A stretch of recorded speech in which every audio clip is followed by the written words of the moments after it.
പുതിയൊരു വീഡിയോയിലേക്ക് സ്വാഗതം. ഇന്ന് നമുക്കില്ലേ ചിരട്ടപ്പുട്ട്, അതായത് മാമ്പഴം കൊണ്ട് ചിരട്ടപ്പുട്ട് ഉണ്ടാക്കാം. അത് മാമ്പഴം കണ്ടോ, മാമ്പഴം ഇങ്ങനെ ചെറിയ കഷ്ണങ്ങളായിട്ട് ഇങ്ങനെ അരിഞ്ഞു വെച്ചു. പിന്നെ പുട്ടിന് എല്ലാവരും പുട്ടിന് പൊടിയൊക്കെ നനയ്ക്കുന്നത്, പിന്നെ ഞാൻ പ്രത്യേകിച്ച് കാണിക്കണ്ടല്ലോ, അതുകൊണ്ടാണ്. പക്ഷെ നമ്മളിവിടെ എടുത്തിരിക്കുന്ന പൊടിയുണ്ടല്ലോ, നമ്മൾ തന്നെ കഴുകി മില്ലി കൊണ്ടുപോയി പൊടിച്ച് വറുത്ത പൊടിയാണ്. അതാണ് നമ്മളിപ്പോൾ ഈ പുട്ടിന് ഇവിടെ എടുത്തിരിക്കുന്നത്. കണ്ടോ, അതിങ്ങനെ ചെറിയ ചൂടുവെള്ളത്തിൽ ഉപ്പിട്ട് പുട്ടിൻ്റെ പാകത്തിൽ നനച്ച് വെച്ചിരിക്കുക. പിന്നെ തേങ്ങാപ്പീര. ഇനി നമുക്ക് ഇത് ചിരട്ട പുട്ടുണ്ടാക്കാനായിട്ട് നമുക്ക് കുക്കറ്, ഇനി നമുക്ക് ഇതിൻ്റെ അടപ്പ് വെച്ച് ആവി വന്നിപ്പോഴേ അതാ കണ്ടോ.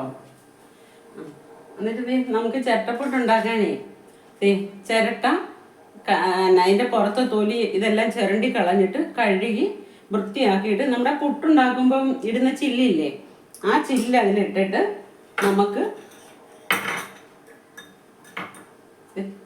തേങ്ങാപ്പീര, ആവശ്യത്തിന് തേങ്ങാപ്പീര ഇട്ടിട്ട്, പിന്നെ അതിനകത്ത് മാമ്പഴം കണ്ടോ, മാമ്പഴം അതും നമുക്ക് എത്രയാ ആവശ്യത്തിന് ഇടണ്ടെന്നോ അത്ര ഇടാം.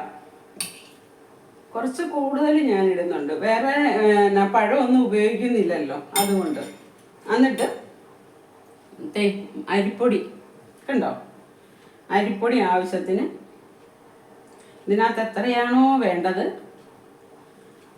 അത്രയും വെച്ച് നിറച്ചിട്ട്, പിന്നെ നമുക്കതിൻ്റെ മേളിൽ ഒരു സ്വല്പം തേങ്ങാപ്പീരയും കൂടി ഇങ്ങനെ ഇട്ടിട്ട്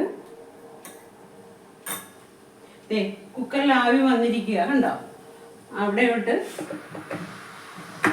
കണ്ടോ ഇങ്ങനെ വെക്കുക.